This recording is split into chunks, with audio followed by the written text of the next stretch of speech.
How to return Shein items. Now, this method or process is very easy and quick. Now, if you're going to be doing this via your mobile device on a Shein application, make sure that you're using the latest version of the app so you will be updated on the latest and newest feature of Shein is having. Now, right now, I'm currently using a web browser via the Google Chrome, and this is going to be the dashboard if you're using the web version.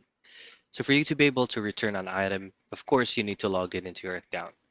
Hover your mouse into your account profile menu and then go to My Orders. Again, the process is going to be the same if you're using the application on your device as well.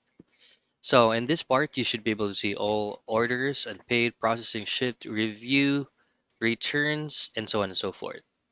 So say, for example, you already obtained the specific product or you already received it. You will be redirected into this page that says review.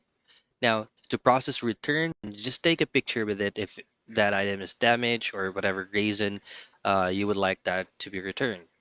Now, once you upload it under review, you can go ahead and head into straight into returns and choose your return payment method. So you can choose either it's going to be through your wallet from Shein, or you could ask for a replacement on the product that you purchase. That's it. That's how you return items on Shein.